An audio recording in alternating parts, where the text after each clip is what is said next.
여기가 그러니까 우리 헌법 읽기 국민운동 본부에서 활동하시는 분들이 지금 참여하시는 거죠?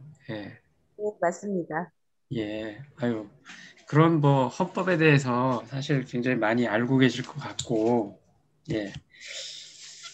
제가 여러분들이 많이 알고 있는데도 불구하고 또 어떤 헌법의 가장 기본적인 내용이라고 할 수 있는 헌법 제1조 1항 대한민국은 민주공화국이다라는 주제로 어, 강의를 하는 게 좀 부담스러운 부분도 있어요. 예, 왜냐면 익히 알고 있는 내용을 제가 다시 반복하는 건 아닐까. 또 제가 미처 알지 못하는 부분들을 이제 여러분들이 지적을 해서 지적을 당하진 않을까. 예, 이런 걱정도 있고요. 예, 그래서 뭐 그냥 편안하게 들어주시고 너무 뻔히 아는 내용이다 이렇게 생각을 하시면 그냥 주무세요 편안하게 아니면 그냥 화면 끄고 다른 일을 하셔도 좋습니다. 뭐 이렇게 뻔히 아는 내용을 또 같이 반복해서 듣는다 그거는 예, 별로 바람직하지도 않잖아요. 그러니까 그냥 편안하게 임해 주시고요. 일단은 뭐 저는 그 준비한 내용을 그 한번 이렇게 같이 나누는 쪽으로 한번 집중해 보겠습니다. 그 화면을요 공유를 할게요. 예,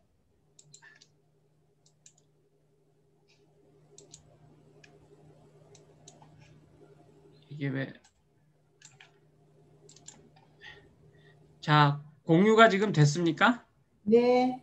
예, 됐습니다. 그래요. 예, 제가 맡은 부분은 오늘 헌법 제1조 1항에 대해서 설명을 하는 건데요. 아마 뭐 헌법이 책에나 기본적인 내용은 여러분들이 알고 계실 거로 봐서 직접 1조 1항으로 들어가겠습니다. 다 아시다시피 헌법 제1조 1항은 대한민국은 민주공화국이다라고 규정돼 있어요. 그러니까 대한민국은 한마디로 말해서 민주와 공화의 이념을 바탕으로 하는 나라입니다. 예, 대한민국의 정체성은 민주공화국에 있고 대한민국의 어떤 이념은 민주주의, 공화주의예요. 근데 여러분 이 민주와 공화라는 말이 정확히 어떤 의미를 갖고 있느냐?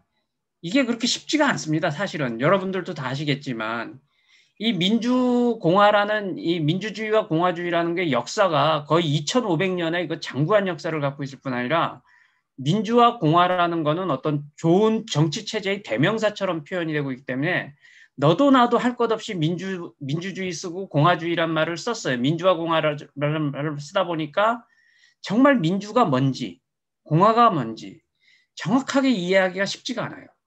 예를 들면은요. 이 북한의 나라 이름이 조선민주주의 인민공화국이에요. 북한도 민주라는 말을 쓰고 있고 공화라는 말을 쓰고 있어요. 그러니까 북한은 어떤 나라냐? 그러니까 소위 북한은 민주공화 이념을 바탕으로 하는 나라입니다. 대한민국도 민주공화 이념을 바탕으로 하는 나라입니다. 그러면 똑같이 민주와 공화 이념을 바탕으로 하고 있으니까 우리가 분단돼 갖고 이렇게 나눠질 이유가 없지 않아요? 왜냐면 같은 이념이잖아요. 근데 여러분, 이 말에 여러분들 공감하시나요? 우리 대한민국하고 북한이, 예? 과연 같은 정치체제, 똑같은 정치체제라고 생각을 하세요? 굉장히 다르다는 느낌을 갖잖아요. 아예. 한쪽은 자본주의 체제고, 한쪽은 사회주의 체제고. 굉장히 다르단 말이에요. 그러면은 도대체 이 민주와 공화라는 게 도대체 무슨 의미길래, 이게 정확히 무슨 의미길래 이렇게 남북한도 다르고 다 이렇게 그냥 자기 편한 대로 이렇게 민주화 공화를 남발하는 것일까? 그러면 우리 대한민국이 민주공화국이다 할 때 그 민주는 어떤 의미며 공화는 어떤 의미일까? 먼저 이것부터 명확하게 이해가 돼야지만 그리고 정립이 돼야지만 이제 이 우리 헌법을 제대로 이해할 수 있는 그 길이 열리는 거 아니겠습니까? 소위 민주가 뭔지 공화가 뭔지도 모르면서 헌법을 이해하겠다? 이건 저는 넌센스라고 봐요. 그러면 근데 이게 쉽지가 않아요. 그래서 이게 문제인데 그러면은 민주와 공화를 우리가 이게 정확히 무슨 의미인지 우리가 이렇게 정립하기 이전에 우리 민족은 민주와 공화를 어떻게 받아들였는지 그 한번 역사적인 흐름부터 일단은 좀 봅시다. 민주화 공화라는 이름은 여러분들이 잘 알겠지만 우리 민족한테는 사실은 굉장히 생소한 개념이에요. 그래서 더 어렵기도 해요. 그러니까 19세기 중반 이전에는요, 우리는 민주화 공화라는 말 자체를 몰랐습니다. 우리 민족은. 민주공화라는 말은 19세기 중반 이 서구 사상들이 이렇게 들어오면서 우리 민족이 받아들인 거예요. 19세기 후반에 가서요. 중반이 아니라 진짜 중반까지 몰랐다가 후반에 가서 받아들이면서 그때는 어떤 의미로 받아들였냐면은 그냥 군주제의 반대말 정도. 공화국은 군주국의 반대말. 군주가 없는 나라. 네, 국민이 주권자인 나라. 뭐 이 정도로 받아들였어요. 그냥 그리고 민주와 공화도 같은 의미로 이해를 했어요. 네. 그래서 민주공화라는 것이 뭐 서로 다른 개념이 아니고 다른 이념이 아니고 같은 이념인데 그냥 어떤 때는 민주라고 표현하고 어떤 때는 공화라고 표현하나 보다. 또는 공화 속에 민주가 포함이 된다. 그러니까 민주를 공화의 하위 개념으로 봤어요. 예. 그런 식으로 이해를 했다가 이제 일제 강점기가 되면서 우리가 일본에게 나라를 빼앗기고 이제 일제의 어떤 식민지 생활하고 그러면서 이제 독립운동을 치열하게 벌이잖아요. 3.1운동이 일어나고 또 대한민국 임시정부가 세워지고 이러면서 임시정부에서 그 헌법을 만들었어요. 임시정부에서 이제 최초의 헌법이 만들어진 헌법이 대한민국 임시헌장인데요. 1919년 4월 11일 날 만든 헌법인데 이 헌법 1조에 대한민국은 민주공화제라고 이렇게 규정을 했어요. 근데 이렇게 규정할 때까지만 하더라도 이 민주공화의 의무를 군주국의 반대말 정도로 이해를 하는 수준에서 크게 벗어나지 못했습니다. 그러면서 이제 독립운동을 치열하게 하면서 이 임시정부가 이제 상균주의를 이념으로 정립을 하거든요. 여러분들 상균주의라는 거는 정치균권, 경제균부, 교육균지라는 그런 이념인데 이게 대한민국 임시정부의 지도 이념이고요. 이 상균주의를 기반으로 대한민국 임시정부가 이 상균주의를 지도 이념으로 삼고 대한민국의 건국 이념으로 이렇게 정립을 하면서 민주공화국을 어떻게 이해했냐면 상균주의를 기반으로 하고 있는 나라가 민주공화국이다. 이렇게 이해를 했어요. 그러니까 처음에는 군주국의 반대말.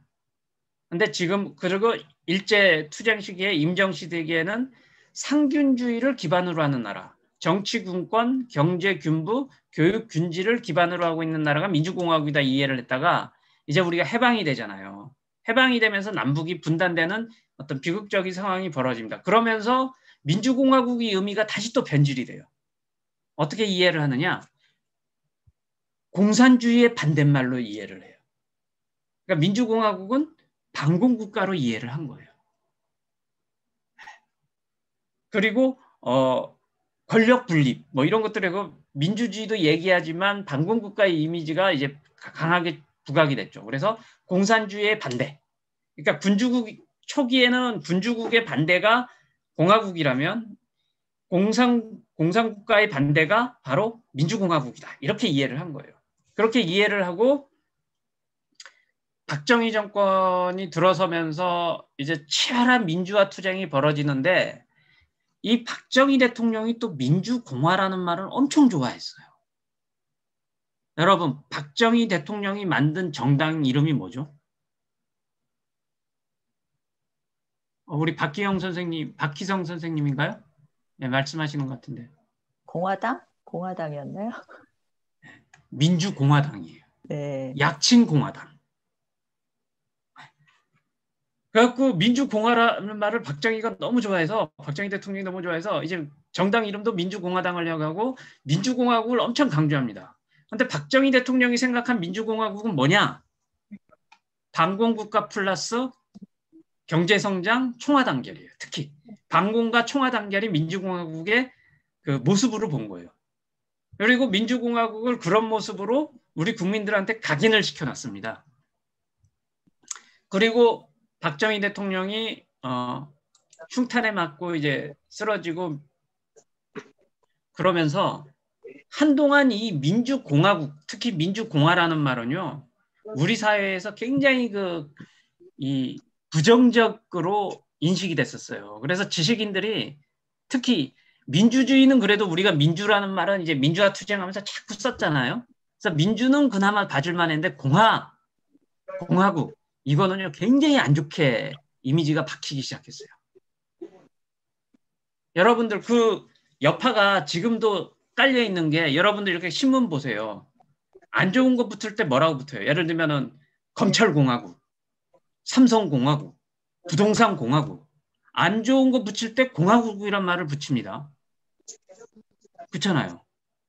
굉장히 공화국에 대한 이미지가 그러니까 민주공화국 자체에 대한 이미지가 부정적이고 특히 민주주의는 그나마 많이 썼기 때문에 좀 덜한데 이 공화라는 표현에 대해서는 아주 부정적인 인식이 깔려 있었어요. 그래서 아예 민주공화라는 말 이게 쓰는 걸 다 기피했습니다. 그러다가 이제 87년 이후 이제 민주화가 어느 정도 되고 이제 진척이 되고 특히 그 2016년, 2017년 이 촛불항쟁이 이루어지고 뭐 이러면서 뭐 그때 이 대한민국은 민주공화국이다 노래도 불렀잖아요. 갑자기 민주공화국이라는 이름이 명칭이 이제 화두가 된 거예요. 근데 화두가 됐는데 문제는 우리 국민들 사이에서 민주공화국이 뭐냐에 대해서 이렇게 생각들이 공감대가 형성돼 있느냐 이게 캐스션 마크예요. 그래서 그걸 우리가 한번 고민해 보자는데 저도 근데 여러분들은 민주공화국을 어떻게 생각하는지 저도 사실 잘 모르겠습니다.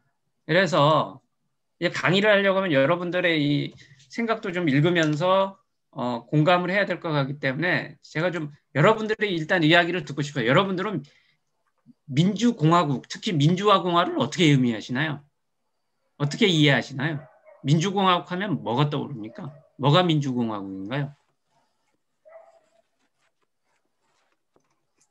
오늘 이게 화두인데 이제 우리 헌법 읽기 국민운동본부에 계신 분들이 이해하고 있는 민주공화국 그걸 제가 좀 알면 앞으로 또 서로 제가 이야기를 풀어가는데 좀 도움이 될 것 같습니다.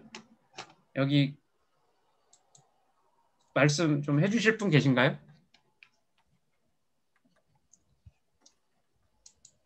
아까 황미란 선생님이 무슨 교육 쪽에 좀 하신다고 하던 것 같은데 황미란 선생님께서 한 말씀. 네, 선생님, 저는 그 부천시민연합에서 네. 네, 민주시민 교육 강사라고 일하고 있습니다. 그런데 저는 근데 이 민주하고 공화에 대해서는 제가 여러 번 들었지만 이렇게 머릿속에 딱 이렇게 남는 이렇게 설명을 할 만한 그런 게 아직 없어서요. 죄송합니다. 민주시민 교육 강사로 일하신다면서? 네, 강사한 지는 얼마 안 됐고요. 예. 네네. 근데 제가 이렇게 머릿속에 있는 걸 말로 표현하는 게 좀 어렵네요. 이 내용에 대해서. 그렇죠. 이게 어려운 게 사실은 정상이에요. 이게 쉽지가 않은 거예요. 그래도 또 아시는 분 혹시 안 계신가요? 아까 또 우리 윤태규 선생님께서 예. 예. 저는 그냥 국민이 주인인 나라가 민주공화국이 아닌가 뭐 그 정도로 생각하고 있었습니다. 우리 국민이 주인인 나라 맞나요? 글쎄요. 그 정도로 생각하고 있었어요. 예. 몇 분 이렇게 질문을 하면서 일단은 지금부터 얘기하는 거는요. 아까도 말씀드렸지만 사실 우리가 이게 아마 우헌국이 해야 될 일일 수도 있어요. 민주공화국이 무엇이냐에 대해서 제대로 된 개념 정립이 우리 사회가 아직은 안 돼 있습니다. 이게 심각한 문제예요. 민주공화국이 뭔지도 모르면서 민주공화국이다 하고 다니고 있으니 이게 뭔가 좀 문제가 심각한 거 아니겠어요? 네. 그래서 우헌국이 어쩌면은 이것부터 정립하는 게 중요하지 않겠냐. 그러면 어떻게 정립을 할 것이냐가 문제인데 저는 두 가지 기준을 제시하고 싶습니다. 이건 제 개인적인 생각이에요. 하나는요. 민주공화국을 정립할 때 일단 우리 헌법의 최고 이념하고 연관이 돼야 된다. 결국 민주공화국이라는 건 우리 헌법의 최고 이념을 실현하는 어떤 수단 도구일 수밖에 없기 때문에 민주공화국 자체가 목적일 수는 없거든요. 예. 우리 헌법의 최고 이념이 뭡니까? 인간의 존엄성이에요. 모든 인간이 존엄하게 사는 세상을 우리 헌법은 꿈꿔요. 그리고 모든 인간이 존엄하게 사는 세상에 가장 부합한 정치 체제를 우리는 민주공화국으로 보는 거예요. 그것을 우리가 제대로 된 민주공화국이 되면 모든 인간은 모든 국민이 존엄하게 살 수 있을 것이다.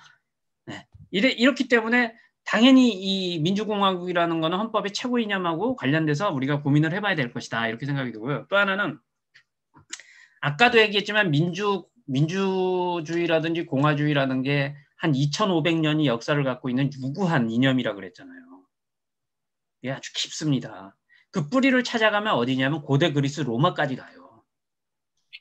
그러면 고대 그리스 로마에서 원래 민주주의하고 공화주의가 태동을 했는데 그 고대 그리스 로마에서 태동할 당시에 민주주의가 어떤 모습이었고 공화주의가 어떤 모습이었는지를 우리가 찾아낼 수 있다면 좀 대한민국이 민주공화국이다 할 때 그 민주공화국이 무엇인지가 좀 정립될 수 있는 그 가능성이 열리지 않을까요? 네. 그래서 이 두 가지를 한번 보자는 거예요. 네. 물론 그거에 다른 접근도 가능할 건데 저는 일단 두 가지를 잡았어요. 그러면은 첫 번째가 헌법의 최고 이념입니다. 우리 헌법의 최고 이념은 인간의 존엄성이에요. 여러분들이 다 아시다시피. 근데 인간이 존엄하기 위해서 가장 갖춰야 될 또는 가장 기본적인 조건이 뭐냐면요. 자유입니다. 자유. 그래서 자유가 없는 인간, 자유롭지 못한 인간, 자유가 박탈된 인간은요. 존엄할 수가 없어요. 자유롭지 못한 인간, 자유가 박탈된 인간, 자유가 없는 인간을 우리는 노예라고 부르죠. 네. 노예는 존엄한 존재가 될 수가 없죠. 인간은 존엄한 삶이기 위해서 인간이 갖춰야 될 기본적인 조건은 자유예요. 네, 적어도 우리 헌법의 학자들의 대부분이 이 부분에 대해서 공감을 합니다. 그러면은 결국 뭐냐? 자, 그러면 또 이 어려운 게 그러면 자유가 뭐냐라는 문제에 또 부닥치게 돼요. 내 하고 싶은 대로 하는 게 자유일까요? 사실 자유라는 것이 통설적인 입장에서 얘기를 한다면 자유는 소극적인 면과 적극적인 면이 있습니다. 소극적인 의미에서 전통적으로 자유를 뭐라고 했냐면요. 지배로부터의 자유예요. 내가 무언가에 지배를 당하고 있으면 내가 노예의 상태에 있으면 그건 자유롭지 못한 거죠. 좀 더 구체적으로 얘기하면요. 밖으로는 내가 권력과 자본의 지배를 받고 있다면 권력의 지배를 당하고 자본의 지배를 받고 있다면 난 자유롭지 못하죠. 그리고 내면적으로는요. 내가 내 욕망과 감정의 지배를 당하고 있을 때 나는 욕망의 그 포로가 됐을 때 욕망이 노예가 됐을 때도 사실은 자유롭지 못하다고 얘기할 수 있어요. 그러니까 자유는 소극적인 측면에서는 지배로부터의 자유를 의미합니다. 물론 근데 우리 헌법은 이 욕망과 감정 부분은 크게 다루지 않아요. 우린 제도를 다루는 거기 때문에 권력과 자본으로부터의 자유. 권력과 자본이 지배로부터의 자유. 그러니까 내가 진정으로 자유로우려면 권력과 자본이 지배를 당하는 것이 아니라 권력과 자본을 지배해야 돼요. 그죠? 적어도 그 권력과 자본이 지배로부터 내가 벗어날 수 있어야 돼요. 그러면 적극적인 건 뭐냐? 자율입니다. 자율이란 게 뭐예요? 내가 스스로 세운 원칙에 따라서 스스로 규율하는 거예요. 예를 들면은 저 그런 예를 자주 드는데 그러니까 자율의 핵심은 내가 어떤 룰, 규칙을 스스로 세워야 되고요. 또 그 세운 규칙을 스스로 지킬 때 그게 자율인 거예요. 예를 들면 내가 아침에 좀 일을 좀 더 부지런해지기 위해서 스스로 아침에 7시에 일어나겠다라는 규율을 세우고 그 스스로 그 7시에 일어나게 되면 그건 자율적인 인간이죠. 그런데 나는 늦잠 자고 싶은데 와이프가 일어나라고 깨워서 억지로 일어난다. 역시 7시에 일어났지만 그거는 타율적인 인간이죠. 자유가 아니죠. 그러니까 자유라는 거는 소극적으로는 지배로부터 벗어나야 되고요. 적극적으로는 스스로 규율을 해야 돼요. 근데 이 스스로 규율은 지멋대로 하는 규율이 아니라 보편 타당하게 규율해야 돼요. 그래서 이 자유를 조금 어려운 표현으로 자기 입법이라고 표현합니다. 자기 입법. 이게 굉장히 중요한 용어예요. 그러면 민주공화국이란 뭐냐? 우리 헌법의 최고 이념하고 비춰본다면 누구나 자유를 평등하게 누리는 나라가 민주공화국이에요. 맞죠? 네. 여러분들 뭐 통상적으로 자유와 평등을 서로 대립적인 개념으로 이해를 하시는데요. 사실 그렇지 않습니다. 자유와 평등은 상호 보완적인 거예요. 우리 헌법이 최고 이념이 인간 존엄성을 얘기하는데요. 우리 헌법은 소위 능력 있는 사람, 돈 있고 힘 있고 빽 있는 사람만 존엄하다고 선언하고 있지 않아요. 돈이 있든 없든, 빽이 있든 없든, 뭐 사회적 지위가 높든 낮든 그런 거 상관없이 오직 인간이라는 이유만으로 모든 인간은, 모든 국민은 존엄하다고 선언하고 있어요. 그럼 바꿔 말하면 모든 사람은 자유롭게 살아야 된다는 거예요. 그러니까 그 모든 사람이 평등하게 자유를 누릴 때 모든 사람이 자유롭게 살 수 있는 거 아니에요. 이걸 좀 쉽게 표현하면 모든 사람은 자기 삶의 주인으로서 살아야 된다는 거예요. 삶의 노예가 아니라. 개인적으로나 공동체적으로나. 그러면 민주공화국이라는 거는 이 관점에서 볼 때는 결국은 뭐예요? 두 가지를 갖춰야겠죠. 모든 국민이 한편으로는 지배당하지 말아야 되고 또 한편으로는 자기 입법을 해야 돼요. 이게 그 인간이 존엄성에서 관점에서 비춰본 민주공화국의 모습인데요. 그러면 요거는 한 축이고요. 또 하나 우리가 역사적 연원, 민주공화의 뿌리로 찾아가서 민주의 의미가 뭔지 공화의 의미가 뭔지를 한번 살펴봅시다. 민주주의는요. 이게 영어로는 데모크라시라 그러잖아요. 이 데모크라시의 어원이 뭐냐 하면은 데모크라티아예요. 이게 헬라어거든요. 고대 그리스 언어예요. 이 데모크라티아는 고대 그리스 사람들이, 고대 그리스 폴리스가 이제 민주주의 원형이라 불리잖아요. 고대 그리스 폴리스에서 그 그리스 사람들이 자기네 정치 체제를 데모크라티아라고 불렀어요. 요게 민주주의 원형이 된 거예요. 그럼 데모크라티아가 무슨 뜻이냐? 데모스와 크라테인의 합성어예요. 데모스는 인민, 민중, 시민이란 뜻이고요. 크라테인은 통치, 뭐 지배 이런 뜻이에요. 권력 이런 뜻이에요. 그러니까 민주주의는 뭐냐? 한마디로 말해서 시민이 통치, 민중이 통치 이거예요. 아까 말한 자기 입법이에요. 네? 통치의 핵심은 입법입니다. 루소가 그런 말을 했어요. 행정과 사법은 위임할 수 있으나 입법은 민중이 직접 행사해야 된다고 그랬어요. 왜냐하면 그게 통치의 핵심이기 때문에. 그런데 이 자기 입법은 적극적 자유잖아요. 그러니까 민주주의는 뭐냐? 적극적 자유를 실현하는 정치 시스템이에요. 여러분들이 맞잖아요. 여러분들 민주주의가 공감이 가지 않아요? 민주주의는 스스로 하는 통치예요. 보통 사람들이 스스로 하는 자기 통치. 그 통치의 핵심은 자기 입법이죠. 그래서 아리스토텔레스 같은 사람은요. 시민이란 번갈아가며 통치하고 통치받는 사람이라고 그랬어요. 이게 시민의 징표는 통치예요. 통치하지 않는 자는 시민이 아니에요.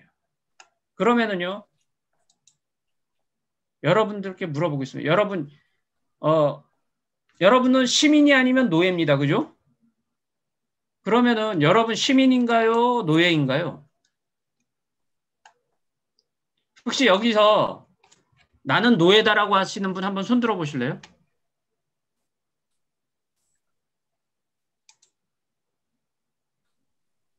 예, 윤일순 선생님.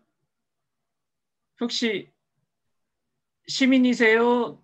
노예세요? 시민으로 살아가려고 열심히 살아가고 있습니다. 예, 대한민국은 노예제를 인정하지 않습니다. 그리고 헌법 제1조 2항을 보면 대한민국의 주권은 국민에게 있다고 그랬습니다. 그러니까 우리는 다 시민이죠. 그죠? 네. 예. 자, 시민입니다. 그러면 윤일순 선생님 통치하시나요? 뭐가 시민의 징표는 통치일까요? 통치, 예, 통치. 이 공동체, 뭐 대한민국도 좋고, 뭐 쫓겨는 자기 동네도 좋고, 윤일순 선생님이 통치에 참여하거나 통치를 하고 계신가요? 저는 생활이 정치여야 된다고 생각하는 그러니까 사람입니다. 통치. 정치. 자기 입법을, 이 공동체의 룰을 우리 윤일순 선생님께서 직접 법률을 만들고 그러고 있나요? 그러지는 못하는 것 같습니다. 그러면은 다시 네. 또 질문을 할게요. 네. 민주주의는 시민의 통치잖아요? 네. 통치의 핵심은 자기 입법이라 그랬잖아요? 네. 그럼 시민이 직접 법을 만들어야 돼요. 네. 그 공동체의 삶을 규율하는 룰, 그걸 네. 시민이 직접 만들 때 그게 자율이 되는 거고 자기 입법이 되는 거 아니에요? 네. 그럼 민주주의가 그렇다는데 대한민국에 사는 대부분의 시민들은 왜 통치에서 배제된 걸까요? 저도 너무 답답합니다. 네. 정말 그 통치라고 하는 부분, 그 자기 입법이라고 하는 부분들을 같이 해보고 싶습니다. 네. 이 배제된 이유에 대해서 우리가 좀 고민을 해봅시다. 이게 우원국이 어쩌면 프레다를 가져 있어요. 그러면요, 이제 공화로 넘어갈게요. 이 민주주의는 그래도 여러분들이 이렇게 물어보면 민주주의가 뭐냐면 대부분 이렇게 시민이 통치, 뭐 국민이 주권자인 나라, 뭐 자기 통치, 뭐 대답들을 참 잘해요. 근데 공화주의가 뭐냐 그러면 꿀먹은 벙어리가 되는 경우가 많습니다. 그래서 여기서 제가 또 공화주의를 물어보진 않을 거고요. 공화주의의 의미를 한번 우리가 봅시다. 공화는요, 영어로는 리퍼블릭이라고 그러는데요. 이게 어디서 왔냐면요, 라틴어 레스 푸블리카에서 왔어요. 레스 푸블리카가 리퍼블릭의 어원이고, 리퍼블릭을 다시 우리는 공화로 번역을 한 거예요. 그럼 레스 푸블리카가 뭐냐? 고대 로마 시대에 이 로마가 제국이 되기 전에 공화정이었거든요. 왕이 없었어요, 로마는. 민중이 뽑은 지도자와 민회 이것을 통해서 운영이 됐었습니다. 고대 로마인들이 자기네 나라 정치 체제를 레스 푸블리카로 부른 거예요. 이게 바로 공화국이에요. 근데 레스 푸블리카가 무슨 뜻이냐? 여기 레스라는 거는 물건, 것, 재산 이런 뜻입니다. 푸블리카는 공공이 모두예요. 그러니까 공화국이란 어떤 의미냐? 모두의 나라예요. 특정 계급이나 특정 개인이 나라가 아니라 모두의 나라. 그게 공화국이에요. 멋있죠? 굉장히 공화란 말이 멋있지 않아요? 우리는 모두의 나라가 되기를 꿈꾸죠. 대한민국이 소수의 엘리트들의 나라가 아니라 우리 모두의 나라가 되는 걸 꿈꾸지 않아요? 그러면 공화국에서 모두의 나라를 만드는 방법이 뭐냐? 핵심 키워드가 지배로부터의 자유입니다. 공동체 구성원 어느 누구도 지배당하지 않을 때, 소수에 의한 다수의 지배 또는 다수에 의한 소수의 지배, 이런 일체의 지배가 철폐될 때, 모두가 지배로부터 자유를 누릴 때 모두의 나라가 된다는 거예요. 그러니까 사실은 이렇게 보면은 좀 놀라운 게, 제가 이렇게 보면 여러분 이거 느끼잖아요. 헌법의 최고 이념에서 추출한 민주공화국의 의미와 원래 민주공화의 원래의 의미하고 상당히 맞아떨어지지 않아요? 그러니까 민주공화국이라는 거는 뭐냐? 시민이 통치가 이루어지고 어느 누구도 지배당하지 않는 나라, 그게 민주공화국이에요. 그 반대는 뭐겠어요? 민주공화국의 반대말은 뭐예요? 전체주의죠. 이 전체주의를 이 설명은 시간상 넘어갈게요. 그러면은 이제 현실적인 문제로 들어갑시다. 자, 여러분들께 질문 던질게요. 대한민국은 민주공화국이죠? 대한민국이 민주공화국이라면 대한민국은 어떤 나라냐? 시민이 통치가 이루어지는 나라고 누구도 지배당하지 않는 나라, 지배로부터의 자유를 누리는 나라예요. 그러면 첫째 질문 던질게요. 아까 말씀드렸지만 대한민국은 시민의 통치가 이루어지는 나라가 아니에요. 왜 그런가? 그 이유는 원래 민주주의라는 건 시민의 통치를 꿈꾸는데 우리는 대의민주주의를 채택했어요.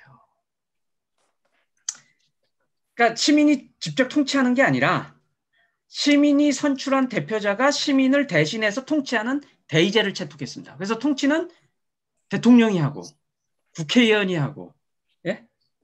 그러는 거예요. 그러다 보니까 어떤 문제가 생겼느냐? 시민의 통치가 엘리트의 통치로 변질이 돼버리는 거예요. 이게 현대 어쩌면 헌법학의 가장 큰 과제이기도 해요. 그래서 루소 같은 사람은 이런 말을 했어요. 시민은 선거 때만 주권자 노릇하고 선거가 끝나면 다시 노예가 된다. 네. 여러분 공감하시나요? 루소의 말에? 그러면은 왜 이걸 어떻게 이걸 극복하느냐? 이게 간단한 문제가 아닙니다. 근데 이걸 극복하지 못하면 결국 우리는 민주공화국이 아니라 엘리트 제국이 되는 거겠죠. 왜냐면 엘리트들이 통치하니까. 보통 사람의 통치가 아니라. 대한민국의 실상은 엘리트 제국으로 변질이 되겠죠. 그게 문제예요. 그러면 공화주의를 봅시다. 자, 여러분. 박영숙 선생님. 대한민국은 누구나 지배로부터 자유로운 지배가 없는 세상입니까?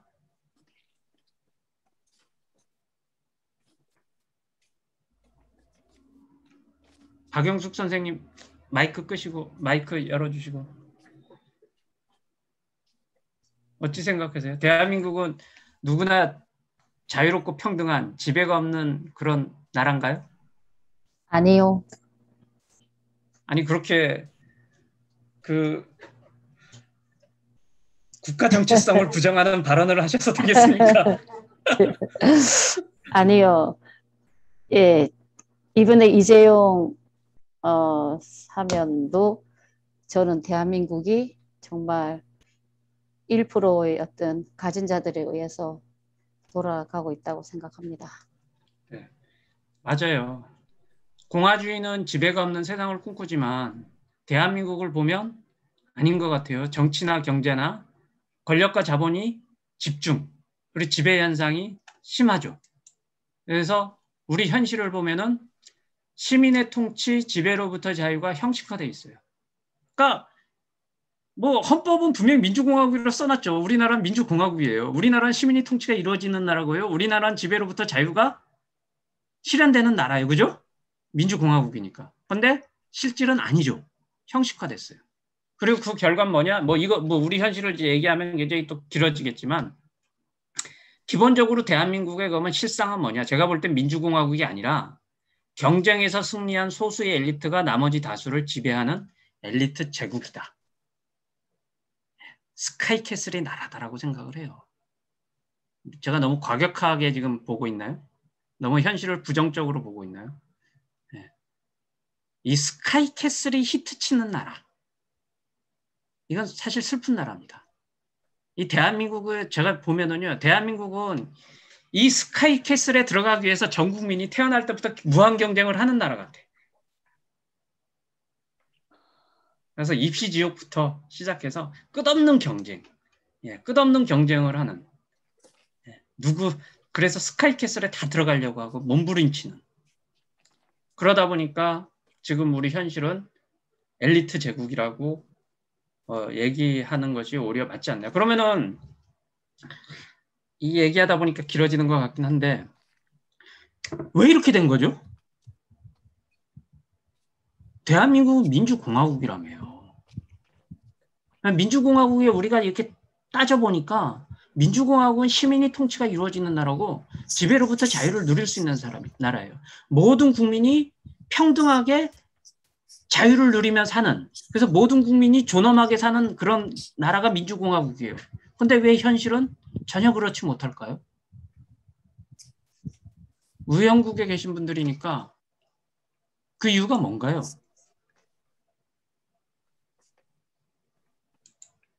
뭐라고 생각하세요? 저도 잘 모르겠어요. 그 이유에 대해서 혹시 아시는 분 말씀해 주세요.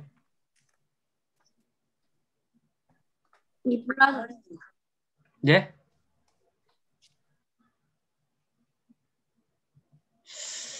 제 생각에는 여러 가지 이유가 있을 거예요. 그게 한두 가지 이유로 딱 이렇게 몰아가서 얘기할 수는 없는 거고 여러 가지가 이유가 있을 텐데 저는 가장 큰 이유로 규모를 들어요.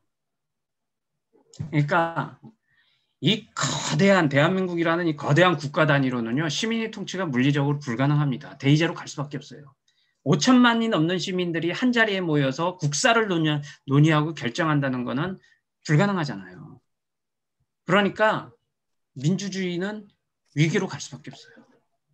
그리고요, 권력과 자본이라는 거는요, 속성상 거대해지면 반드시 인간을 지배합니다. 거대한 권력을 갖고 있는, 막강한 권력을 갖고 있는 사람이 과연 권력이 전혀 없는 사람하고 평등할 수 있을까요?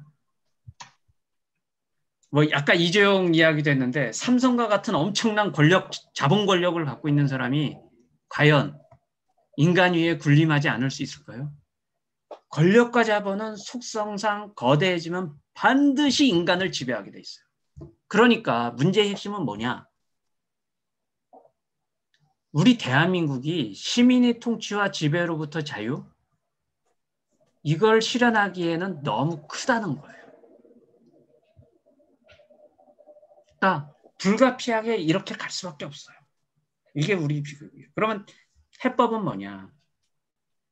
대한민국 자체를 잘게 쪼갤 수도 없고 어떻게 할 거냐? 중요한 거는요. 시민이 통치와 지배로부터 자유가 가능한 규모의 작은 단위에서 고도의 자치권이 실현되면 돼요. 민주공화국을 대한민국 전체의 차원에서 민주공화국을 실현하려는 게 아니라 그 작은 단위, 소위 시민이 통치가 물리적으로 가능한 단위, 권력과 자본이 인간을 지배할 정도로 크지 않은 그 단위에서 민주공화국을 실현한다면 가능하겠죠. 결국 그렇게 되면은 핵심은 뭐냐? 민주공화국을 실현할 수 있는 핵심은 뭐냐? 제가 볼 때는 그 이상적인 어떤 자치를 할 수 있는 단위, 규모, 그 규모에서 고도의 자치를 실현하면 국가 차원에서는 어렵더라도 민주공화국이 어느 정도 구현이 될 수 있는 거예요. 그럼 문제는 이상적인 자치 규모가 어느 정도냐인데 우리 민주공화의 원형, 사실 그 고대 그리스 폴리스죠. 폴리스가 보면은요, 한 인구가 수천 명, 많아봤자 수만 명이었어요. 그러니까 이상적인 자치를, 민주공화를 실현시킬 수 있는 이상적인 단위는 한 수천 명에서 수만 명 사이. 여기에서 이제 시민의 통치와 지배로부터 자유가 이루어질 수 있는 거예요. 예. 그리고 선진국을 봅시다. 선진국들도 보면은 결국은 이제 국민국가 시대로 흘렀기 때문에 민주공화가 어느 정도 형해화됐어요. 그런데 그들은 이런 풀뿌리 자치를 통해서 그걸 굉장히 보완을 함으로써 민주공화국이 실질적으로 작동하도록 하고 있어요. 그러면 선진국에서 이 풀뿌리 자치를 이루고 있는 단위는 어느 정도 규모냐?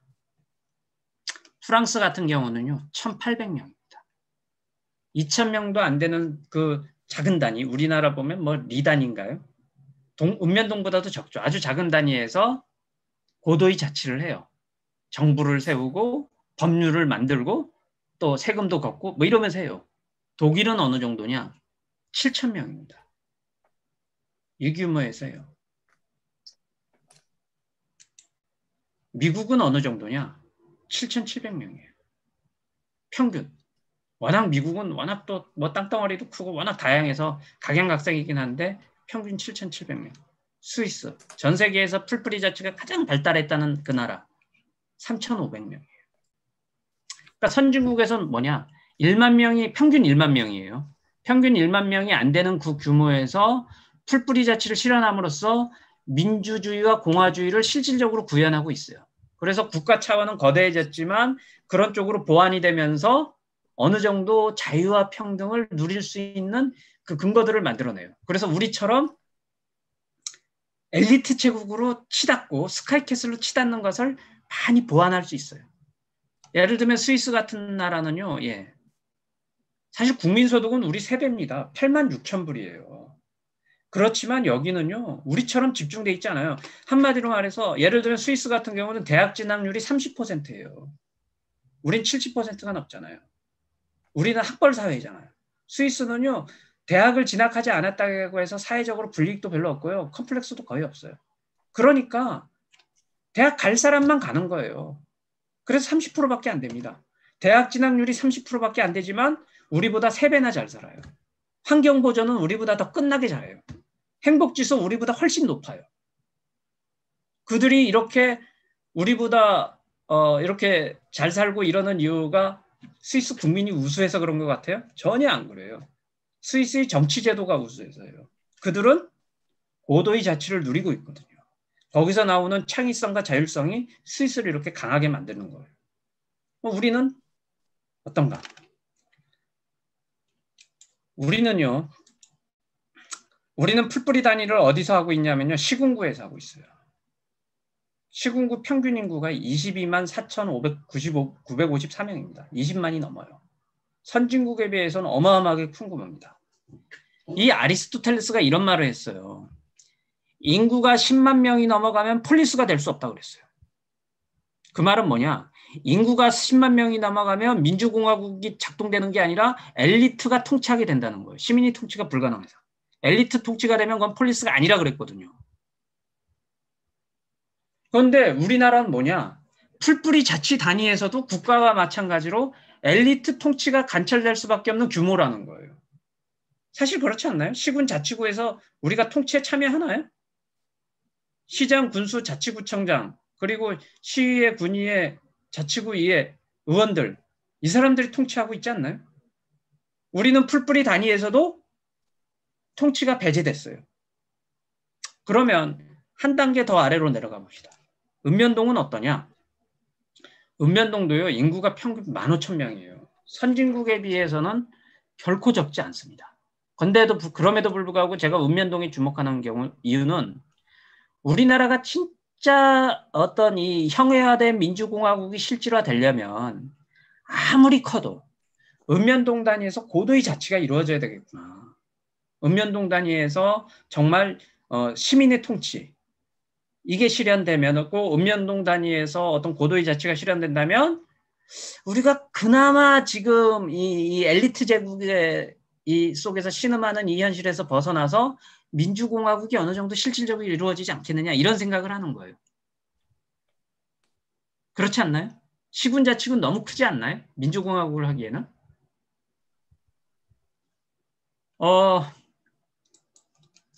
그러면 우리가 민주공화국이니까, 대한민국이 민주공화국이니까 이 읍면동 단위에서 선진국처럼 어떤 상당한, 특히 스위스같이 어떤 고도의 풀뿌리 자치가 우리가 이루어지는 게 정상이겠죠? 그러면 대한민국에서 지금 읍면동 단위에서 고도의 자치, 어떤 민주공화의 이념이 구현되고 있나요? 여러분 어떻게 생각하세요?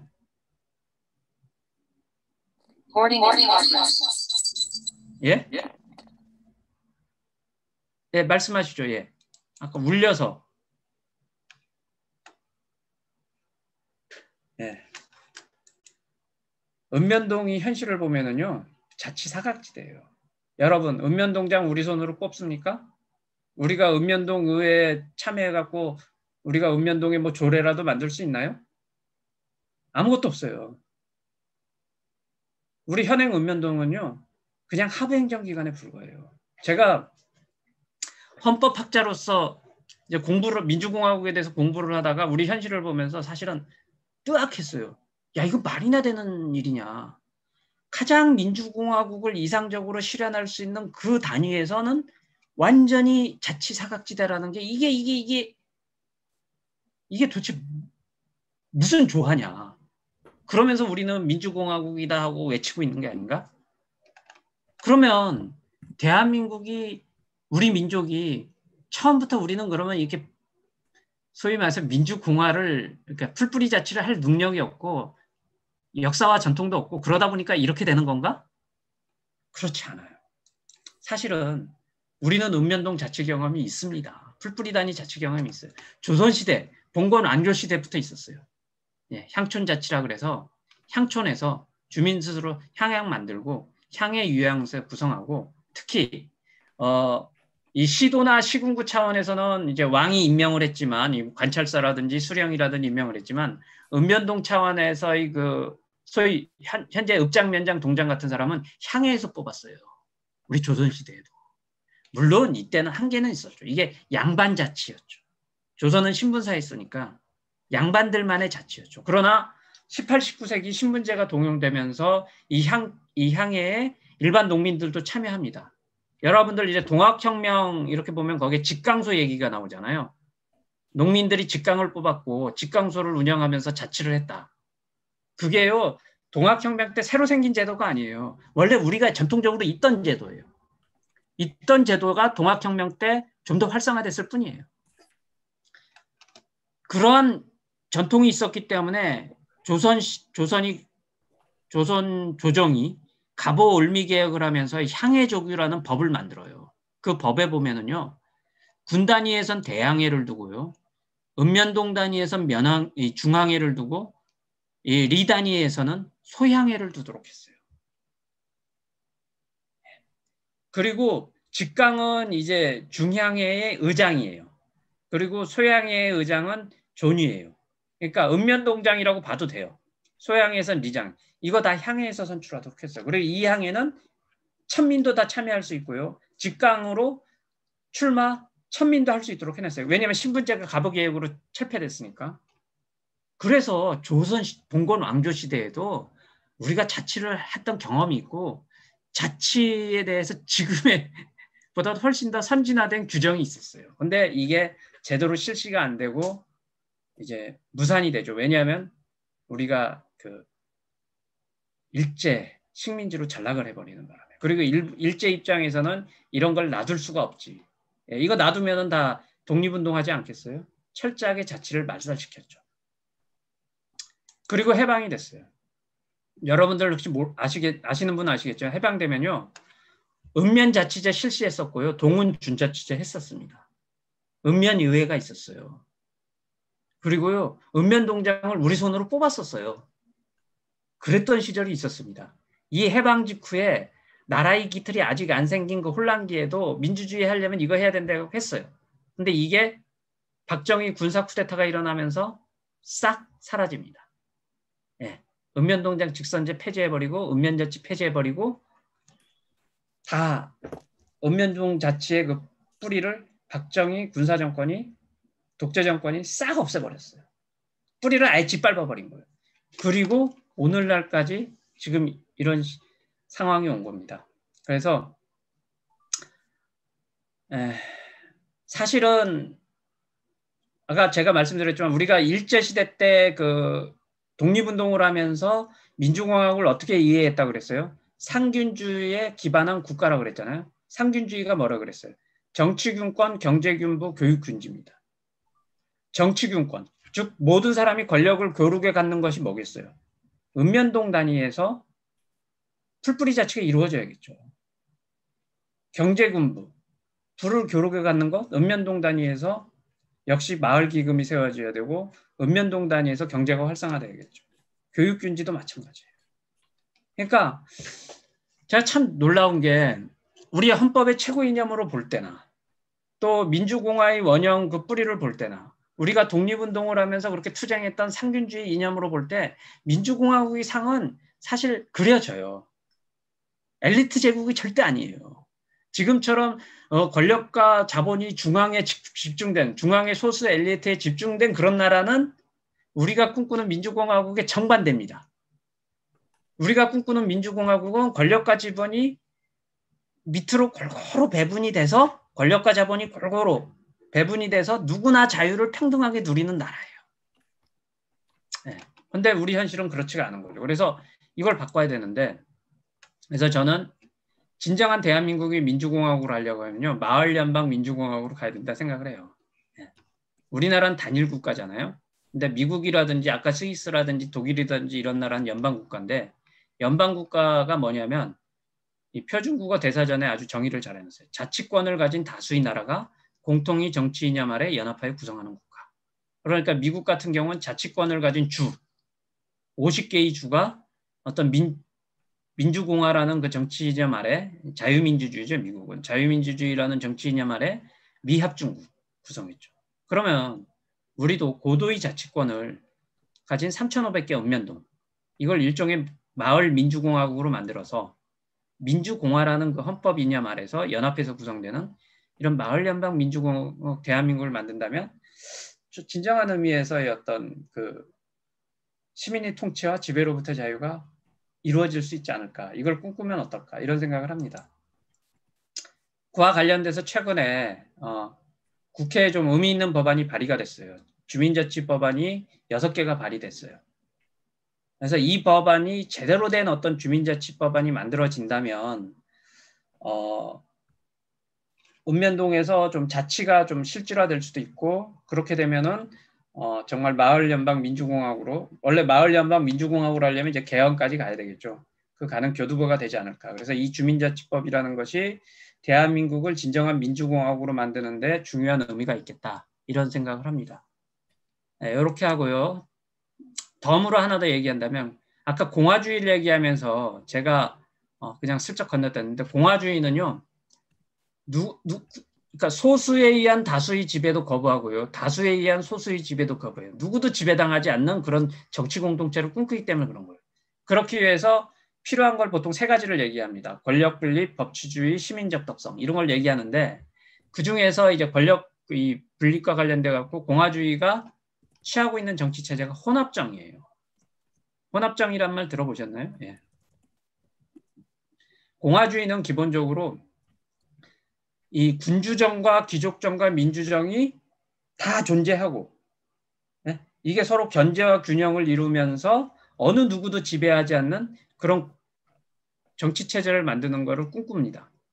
여기서 군주정, 뭐 귀족정, 민주정 하면 이게 뭐 신분사의 얘기야? 그렇게 생각할 텐데 그게 아니라, 군주정은요 1인 통치 체제를 상징하는 말이에요. 한 사람이 통치하면 군주정이에요. 예? 그 귀족정은 그 사회의 소수가 통치하면 귀족정이고요. 민주정은 다수가 통치하면 민주정이에요. 그래서 예를 들면 고대 로마 같은 경우에는 그 집정관이 군주정적 요소였어요.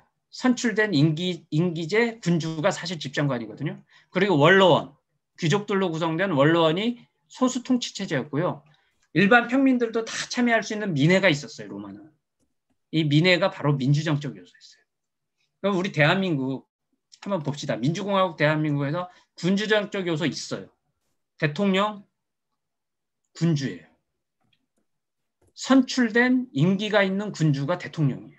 자치단체장도 군주예요. 1인 통치 체제잖아요. 귀족정적 요소. 여러분, 국회의원이나 지방의회, 이 국회나 지방의회가 귀족정의 요소로 보나요? 민주정의 요소로 보나요? 여러분들 어떻게 생각하세요? 이게 소수 통치 체제입니까? 다수 통치 체제입니까? 엘리트들이 참여하는, 소수의 엘리트들이 참여하는 통치 체제예요? 아니면 다수의 보통 사람들이 참여하는 통치 체제예요?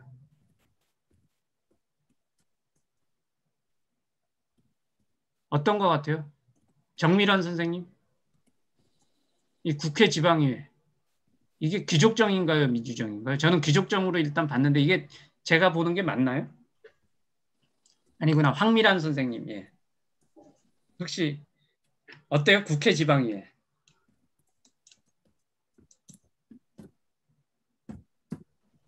우리 박명숙 선생님께서는 소수의 엘리트 귀족정이라고 그랬는데 저도 그렇게 보여요. 그러면 자, 대한민국에서 민주정의 요소는 뭐가 있나요? 놀랍게도 없어요. 통치 시스템으로는 없어요. 그러니까 우리는 대한민국은 군주정 요소하고 귀족정 요소는 있는데 민주정 요소가 없는 거예요. 민회가 없어요, 일종의. 그래서 이 민주정 요소, 예를 들면 고대 그리스에서 민주정 요소는 이제 지금 보면 주민총회와 주민의회가 있는데요. 고대 그리스 같은 경우는 의원들을 어떻게 뽑았냐?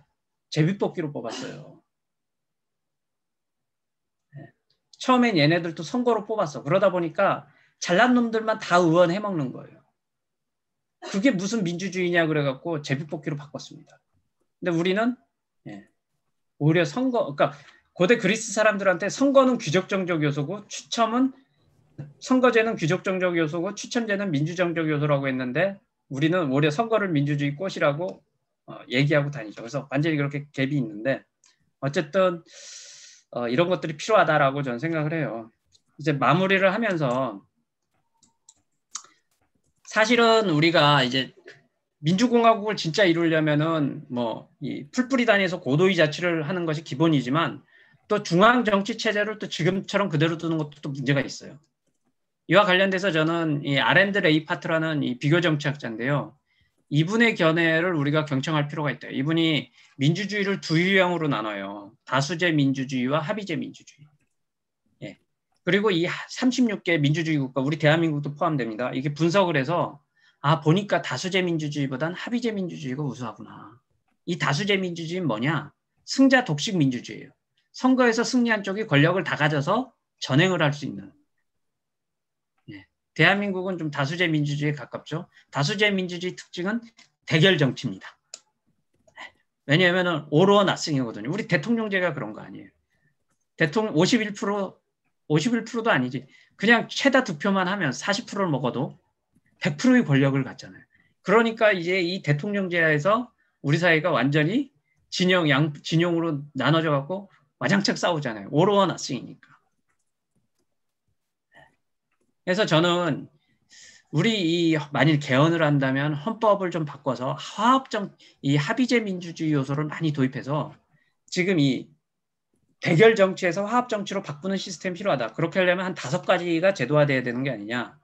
일단 제가 강조했던 중앙집권적 단일 국가, 이걸 마을 원권적 연방 국가로 바꿔야 된다. 그러니까 마을 연방 민주공화국으로 바꿔야 된다. 이거 굉장히 중요한 한 축이고, 또 하나는 지금 우리는 대통령이 권한이 너무 세요. 특히 대통령이 여당이 다수당이 됐을 때는 무소불위 권력을 행사할 수 있는 그런 그 가능성이 있어요.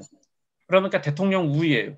그러지 말고 이 공화정이 원래 이 특징은 뭐예요? 공화주의는 견제와 균형이거든요. 견제와 균형을 통해서 어느 누구도 지배하지 않는 그런 정치 시스템을 구축하는 게 목표이기 때문에 입법부와 행정부의 어떤 세력 균형으로 우리 좀 바꿔야 된다. 그리고 요거는 헌법 개헌이 아니라 선거법을 바꿔야 되는 문제인데 지금 우리는 다수대표 양당제를 채택하고 있어서요. 거대 양당이 다 좌지우지해요. 아주 거대 양당에 권력이 집중돼서 문제가 많아요. 다양한 목소리들이 반영이 안 되고 있어요. 그래서 어떤 다당제로 갈 수 있는 비례대표제로 바꿔야 될 부분이 있다. 그리고 또 하나는 우리는 지금 단원제 의회인데요. 국회가 하나뿐이잖아요. 근데 선진국 보세요. 미국도 양원제고요. 뭐 독일도 양원제고요. 스위스도 양원제고요. 특히 이렇게 권력이 이렇게 분권화되어 있는 국가들이 다 양원제가 많습니다.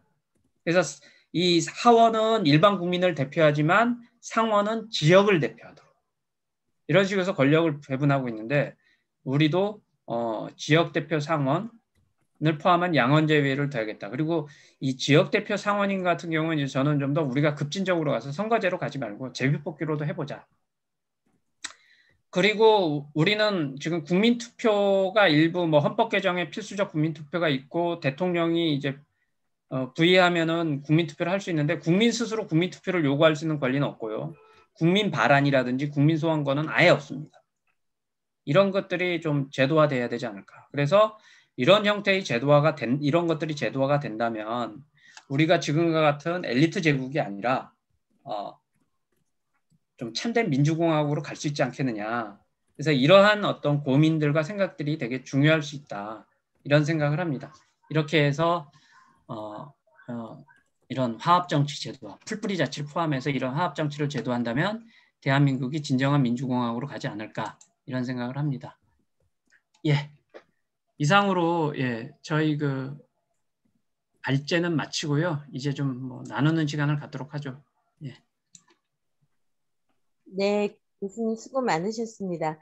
그 강의 초반에 한 12분 정도 되는데 굉장히 많이 들어오셨어요. 그래서 아까 인사 나눔 하셨던 선생님들 강의 잘 들으셨죠?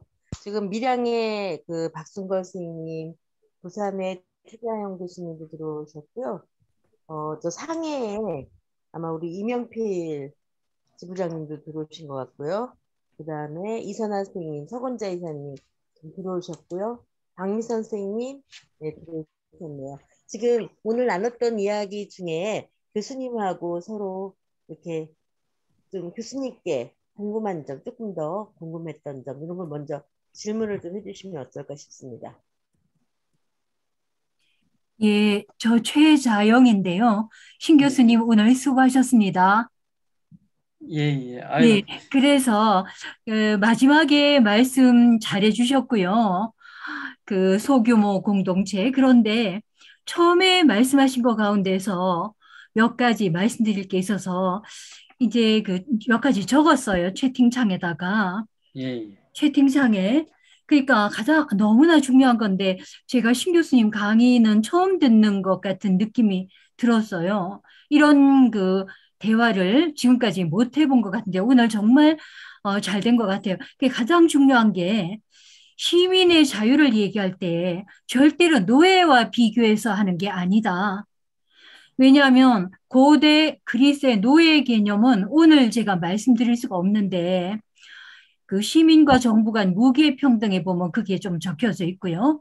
개정판을 아직 제가 신 교수님께 못 드린 것 같은데 그 앞부분에 적여놨는데 자유라는 것은 철저하게 권력으로부터의 독립을 얘기하지 권력이 지배를 로부터 탈피하는 걸 얘기하지 노예가 절대로 비교가 되는 게 아니라는 거 우선 말씀드리고 그리스의 유명한 그 자유의 상징이 하르모디우스와 아리스토게이톤이라는 사람이 있는데요. 이 사람들은 독재자에게 그 처형당한 사람이에요.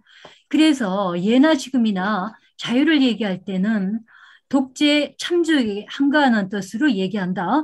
노예를 빼주셔야 될 것 같아요. 나중에 말씀드리도록 하고 그 다음에 두 번째는 그 아리스토텔레스의 말씀 잘해 주셨는데요. 돌아가면서 통치하는 거다 이렇게 얘기했는데 그것은 입법권을 얘기하는 게 아니거든요.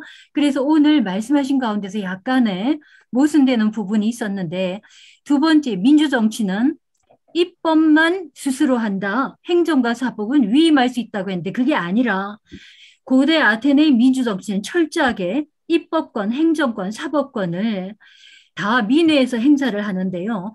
근데 거기에서도 의회가 있고 장관들이 있었어요. 그런데 그 사람들은 철저하게 그 권력을 검증하고 처벌하는 권한을 민회에서 갖고 있었던 거예요. 지금처럼 국회가 지멋대로라고 그 후반부에 말씀해 주신 게 다른 말씀이었는데요. 국회가 지멋대로하고 판사들 지멋대로 하는데 우리가 처벌할 수 없는 이런 것은 민주정치가 아니다. 그래서 철저하게 민주정치라는 것은 입법, 사법, 행정을 전부 다 갖고 있었어요. 그래서 민중재판소에서 사법권을 갖고 있었고요. 그래서 이게 두 번째고 그 다음에 세 번째가 뭐냐면 민주정치는 권력과 자본의 지배에서 벗어나서 자기 지배권을 확립하는 거라고 했는데 이게 아니라 그 아까도 말씀드렸듯이 자기 지배나 그 권력의 지배나 자본의 지배가 나가네. 그 지배 권력 자체는 자기가 지배를 한다 하더라도 서로 간에 견제를 해야 된다. 남이 행사하던 자기가 행사하던 권력은 철저하게 감시하고 견제하는 것이 민주정치의 핵심이다라는 말씀드립니다. 그래서 조금 전에 신 교수님께서 민주정치의 핵심은 입법이라고 했는데 그게 아니라 권력에 대한 견제 이것이 그리고 신 교수님께서 작은 공동체를 말씀하셨는데요. 이거 절대로 지금 현실이 안 되는 것이 권력을 많이 갖고 있는 사람들이 나눠주려고 생각을 안 하는 거예요. 그래서 그것이 지금 민중이 주인이 되지 못하기 때문에 권력을 소수가 갖고 있기 때문에 마을 공동체도 아무것도 안 된다 하는 것이죠. 그래 이제 그 권력과 자본의 지배에서 벗어나서 자기 지배권을 확립한다고 하기보다는 그 권력 자체를 견제할 수 있는 권력, 공직자를 감시하고 처벌할 수 있는 권력, 그게 이제 마지막에 신 교수님께서 말씀하신 국민 수완제, 국민 발안제 이런 거하고 연결이 되는 거거든요. 그래서 지금까지 얘기한 것을 한마디로 얘기하면 민주정치라는 것은 권력에 대한 견제권, 처벌권 이것을 민중이 가지는 것이다. 이렇게 요약을 할 수가 있고요. 그 다음에 또 한 가지 중요한 것은 신 교수님께서 뭐라고 얘기를 하셨냐면 자율이라든가 인간의 욕망이란 말씀을 하셨는데요. 여기서 우리가 생각할 수 있는 것은 민주정치라는 개념은 개인의 욕망이 아니라 사회적인 맥락에서 철저하게 사용하는 개념이거든요. 그래서 자유라는 개념도 자기의 생물적인 욕망으로부터의 자유를 뜻하는 것이 아니라 사회적으로 형성된 권력으로부터의 자유를 뜻하는 것입니다. 다르게 얘기하면 개인적이고 생물적인 욕망은 자기가 자는 시간을 이렇게 깨는 시간을 알람 맞춰놓고 못 깨는 게 그게 자기가 자율이 없는 게 아니라 거꾸로 생물적인 욕망은 수면욕, 식욕, 성욕이 가장 강한 것인데요. 이것은 채우면 채울수록 그것이 바로 인간의 자유를 뜻하는 것이다 하는 말씀을 드립니다. 그래서 인간이 가장 자유로운 사회는 어떤 사회적 제재를 받지 않고 자기의 욕망, 생물적인 욕망이죠. 잘 거 자고 성욕, 그리고 먹을 거 먹고 건강을 해치지 않는 범위 내에서 이런 것을 채울 수 있다면, 그러니까 자연적인 욕망을 채울 수 있다면 그것이 가장 자유로운 상태다. 이런 말씀 드리고요. 그래서 우리가 자유라든가 민주를 얘기할 때는 인간의 개인적인 욕망, 생물적인 것을 얘기하지 않고 언제나 사회적인 권력의 맥락에서 얘기해야 되는 것이다 하는 말씀 드리고, 그 다음에 또 한 가지가 마치 적지를 못했는데요. 로마 공화주의는 처음부터 귀족 공화정이었어요. 그래서 공화주의는 민주정과 완전히 다른 차원에서 얘기를 해야 되는 것입니다. 레스푸블리카라고 얘기했는데 그것은 여러 사람들이 모여서 같이 일을 도모한다는 뜻인데요. 그 여러 사람이라는 것이 로마 공화정에서는 그 귀족들이었어요, 처음에. 그래서 이 로마 공화정은 철저하게 민주공화정이 된 적이 없다. 이런 말씀을 드립니다. 그래서 오늘 짧은 시간에 제가 길게 말씀을 드렸는데 가장 핵심적인 것은 말씀을 드렸어요. 그래서 첫 번째 신 교수님께서 이론을 말씀하시는데 약간의 그 수정될 부분이 있었는데 뒷부분에 말씀하신 것은 강론에 들어가서 너무나 타당한 말씀을, 그러니까 제가 지금 말씀드렸던 그런 차원에서 권력의 견제, 마을 공화국, 소규모 단위, 권력의 분권, 이것이 바로 민주정의 초석이 된다 하는 거 말씀해 주셔서 고맙고요. 그러니까 제가 그 수정했던 점과 신 교수님의 마지막 부분의 말씀을 연결을 시키면 이렇게 우리가 자율권, 소규모 마을공화국을 자치권을 갖기 위해서는 현재에 집중되어 있는 권력, 이거를 분쇄해야 되는데 그 분쇄가 쉽지 않거든요. 판사들은 지멋대로 판결하고 국회는 지멋대로 하고, 그래서 이런 것을 위해서 다시 한번 우리가 촛불을 들어야 될 것이 아닌가, 이런 말씀을 드리고 오늘 신 교수님 수고하셨습니다. 예, 감사합니다. 네, 좋은 말씀 감사드립니다.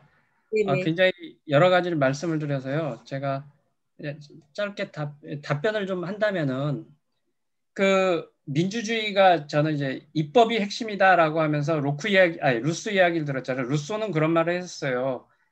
입법이 핵심이고 행정과 사법은 위임할 수 있으나 입법은 못한다. 그럼 로크는 그런 말씀을 했는데, 그런 말을 했는데 고대 그리스에서는 우리 최재형 교수님 말씀대로 입법과 행정과 사법을 다 민중이 행사했습니다.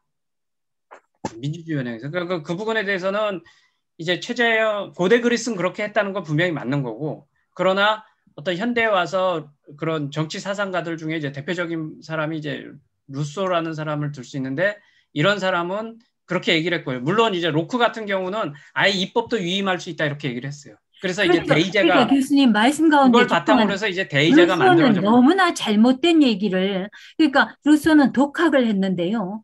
고대 민주정에 대해서 정말 전혀 이해를 못하고 있기 때문에 루소는 인용하시면 안 된다, 이런 말씀을 드립니다.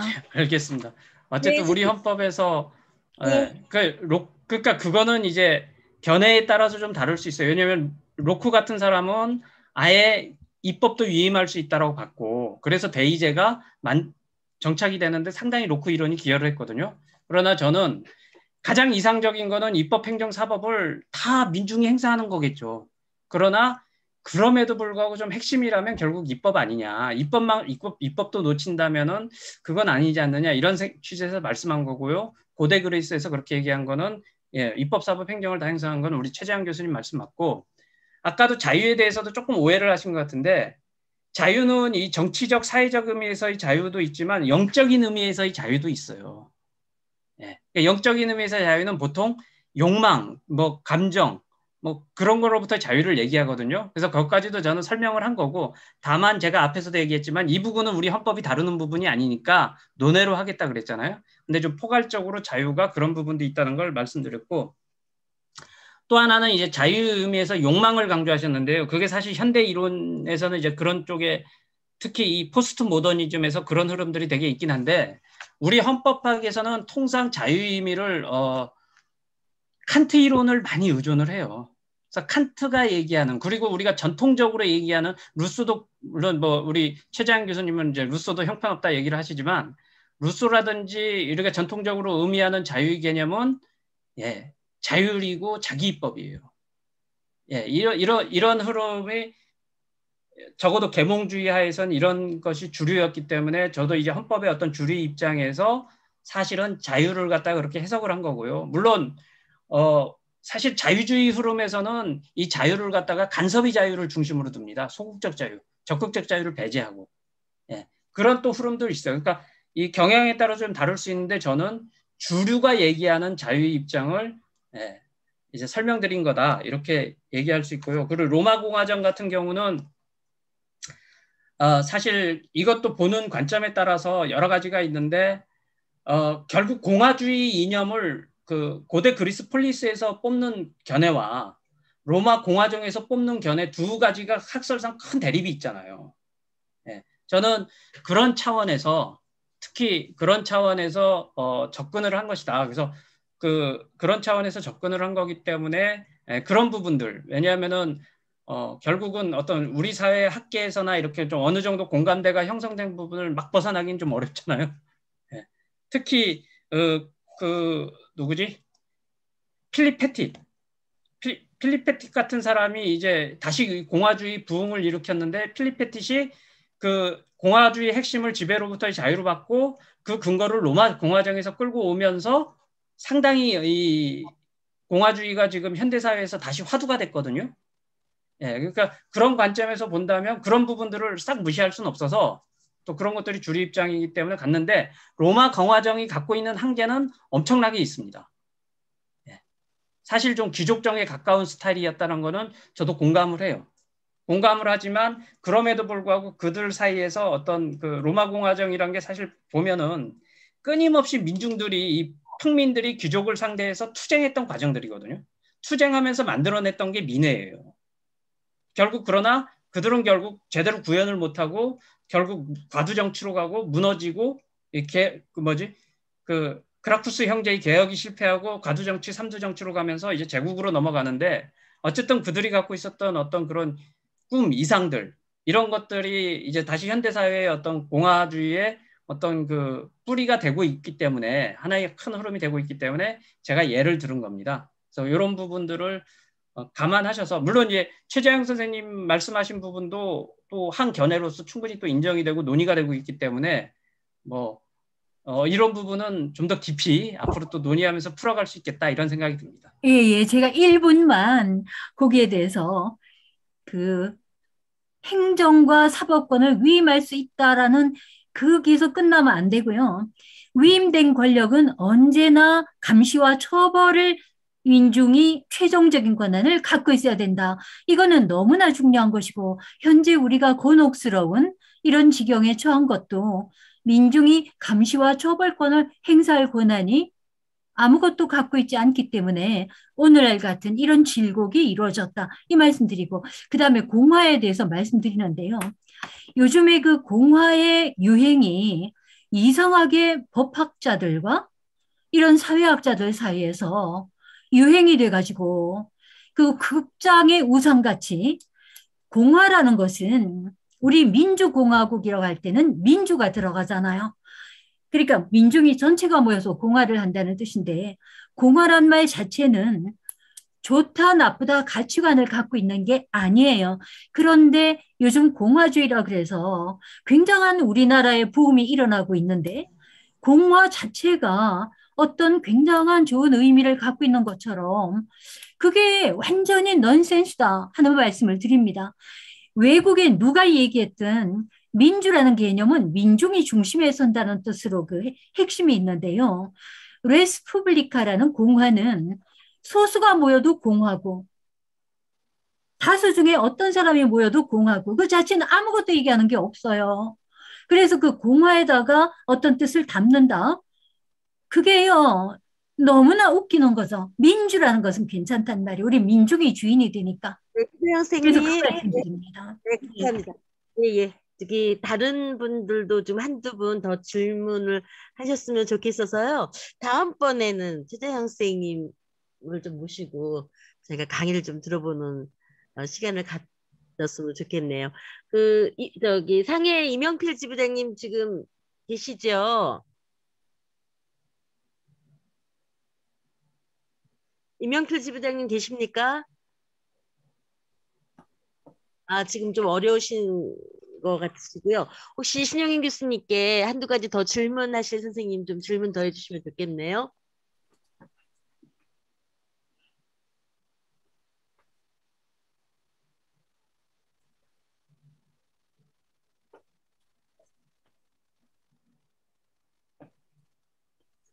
이윤경 선생님. 네. 네, 아까 선생님 말씀하실 때 공화국 말씀하실 때 모두의 것이라고 하는 것에 굉장히 감동받으셔서 아까 채팅창에 글을 남기신 것 같은데요. 혹시 그거에 대해서 조금 더 질문하실 내용은 없으실까요? 질문보다 너무 좋은 강의를 들어서 지금 열심히 들었던 내용들을 정리를 하고 있던 중이었거든요. 왜냐하면 실제 항상 이 대학교 교육을 받으면서까지도 이런 내용들을 깊이 있게 배워본 적이 저는 없어요. 저는 구사학번인데 거의 없었고, 그리고 사회생활을 할 때에도 소위 엘리트의 주위에 함몰돼서 거기에 들어가지 않으면 나머지는 우선순위에 들어가지 않기 때문에 거기에만 초점을 맞추고 살아온 게 그 이후로 20년 정도였거든요. 그렇게 하다가 이제 지역에서의 마을이라는 활동들을 보면서 되게 열악한 강남 지역에서의 느낀 점은 하나가 이 과정에서의 민주주의가 실행되는 건 제 인생 처음의 경험이었어요. 왜냐면 그전에는 모든 성과가 우수하거나 엘리트들이 의견을 내리면 그게 맞는 방향으로 가던 게 너무나 40여 년을 그렇게 살아온 게 익숙해 있었는데 실제 그게 옳지 않다라는 거를 안 게 제 인생에 거의 10%도 안 되는데 알게 된 거거든요. 이제서야. 근데 그거에 대한 전체 정리를 오늘 교수님께서 해주신 것 같고, 그리고 그 핵심에 저희 지금 마을에서 행하는 이 그러니까 시스템 자체는 되게 후져 있는데 느껴지는 감동은 뭐냐면 항상 하려고 하는 그 방식의 기준은 모두의 좋은 삶이라는 그 표 하나예요. 그걸로 모든 것들이 희석되거든요. 그러면 그게 방법이 하나의 길이 돼서 어렵지만 좀 그런 방식으로 나가는 그런 나라가 됐으면 좋겠다라고 저는 커다란 어떤 것들을 바꾸겠다가 아니라 그냥 지역에서 하나하나씩 조금씩 이렇게 길로 이어지면 어떨까라는 거를 지금 바라보고 있는데 그런 내용의 이론적인 전체 그림을 오늘 교수님이 해주셔서 정말 감사하다는 생각이 들었고 저희 기회 되면 저희 마을에도 한번 모셔야겠다는 생각했습니다. 여기까지입니다. 네, 감사합니다. 교수님은 신영희 교수님, 이윤경 선생님 말씀하셨던 것 답변과 함께 마무리 말씀해 주시면 감사하겠습니다. 예, 저를 초대한다면 기회를 주신다면 제가 감사하겠고요. 처음에 제가 말씀드렸듯이 사실 우리는 대한민국은 민주공화국이다라고 하고 민주공화국을 외치고 있지만 이 과거 일제 지배와 독재의 그 굴절된 역사 때문에 민주공화국의 의미가 우리 국민들 사이에 지금 뿌리 내리지도 못했고 정립도 안 돼 있어요. 제 얘기가 무슨 이게 정답이다가 아니라 이런 식으로 고민을 해보자는 거예요. 또 우리 최재형 선생님처럼 이 공화라는 거는 껍데기다. 이거 빼버리자. 이렇게 할 수도 있어요. 그러면 이제 개헌을 해야겠죠. 대한민국은 민주공화국이다 하지 말고 대한민국은 민주국이다. 뭐 이렇게 바꿔야겠죠. 그렇게 바꾸든지 만일 바꾸지 않고 민주공화국이라는 걸 그대로 유지한다면 공화라는 것의 의미를 뭐 최대한 좋은 방향으로 살려내고 또 우리 것으로 만들어내는 과정이 필요하겠죠. 그 총화 단결이라든지 뭐 반공이라든지 이런 걸로 공화를 인식하고 있는 사람들이 지금 많거든요. 사실 그런 건 벗어나야 되지 않겠느냐. 그러기 위해서는 굉장히 어떤 긍정적인 의미 또 우리 삶에 어떤 가치 있는 의미들을 좀 담아낼 수 있었으면 좋겠다. 그런 생각을 하고요. 어쨌든 저는 그냥 화두를 던졌을 뿐입니다. 예. 한번 여러분들께서 이제 우리 헌법 읽기 국민운동본부니까 헌법에 누구보다도 관심을 갖고 있는 분들이시기 때문에 이 민주공화국의 의미에 대해서 한번 진지하게 고민해 보시고 또 토론도 하시고 그러면서 여러분 나름대로 좀 그런 생각들을 정립할 수 있다면 그리고 그런 것들이 우리 국민들 사이에서 또 공감대를 일으킬 수 있다면 우리가 정말로 꿈꾸는 제대로 된 민주공화국이 되지 않을까 이런 생각을 합니다. 예, 제 강의 들어주셔서 너무 감사하고요. 예, 고맙습니다. 네, 수고하셨습니다. 예. 크게 더 해주시고요. 네, 우리 헌법 읽기 국민운동이 앞으로 또 하나 헌법 읽고 알고 실천하는 가운데서 대한민국은 민주공화국이다라고 하는 이 헌법 1조를 우리 국민들이 누구나 좀 이해하고 알아갈 수 있도록 하는 과제가 또 남은 것 같습니다. 네, 감사하고요. 다음 주에 모두 다 같이 건강한 모습 뵙도록 하겠습니다. 오늘 수고 많으셨습니다. 수고하셨습니다. 잘 지내세요. 네, 수고하셨습니다. 네, 감사합니다. 네, 수고하셨습니다.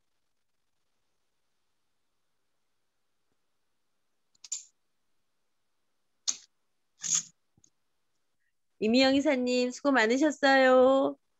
예, 수고하셨습니다. 유익파 선생님 건강하시고요. 예, 수고하셨습니다. 나가기 전에 선생님한테 말씀을 전해드리고 싶은 게, 실제 한 10년 전에 이미 우리나라의 민주공화국이 실천된 역사를 가지고 있어요. 제가 그 활동을 시작한 게, 그러니까, 전국에 지방자치 조례를 만들고, 대한민국의 아이들은 최소한 시상형으로 급식을 할 수 있게 해야 된다라는 그런 의미에서 우리가 행동했고, 입법했고, 그 활동했던 그런 내용들이 지금에 와서 많이 이제 소강 상태를 보이고는 있으나, 아직까지 그 의미가 살아있는 수준에서 최소한 선생님이 오늘 말씀해 주신 내용들을 한 번 더 짚을 수 있는 기회를 주셔서 정말 감사드립니다. 굉장히 속으로 행복했어요. 네, 감사합니다. 예, 주민 입법의 사례, 성공의 사례가 있으셨죠? 네. 부장님 잘 계시죠? 네. 김영표 지부장님 잘 계시죠? 소리가 안 들려요. 네. 오늘 강의 너무 감사히 잘 들었습니다. 예. 외부에 있어가지고는 따로 어디 연락을 받치지 못했습니다. 예. 오늘 강의하신 신용인 교수님도 저희 졸업식 네네. 잘 있었어요. 예. 오늘 강의 예. 네네. 건강하시고요. 네네, 감사합니다. 예. 선생님, 개인 카톡 좀 드렸습니다. 확인 좀 부탁드릴게요. 네네, 확인하겠습니다, 지부장님. 네네. 들어가세요. 네, 감사합니다. 네네. 교수님, 오늘 정말 수고 많으셨습니다. 네, 나가보겠습니다. 예, 감사합니다. 예. 고맙습니다. 그럼 나가겠습니다. 예. 건강하세요. 예, 감사합니다.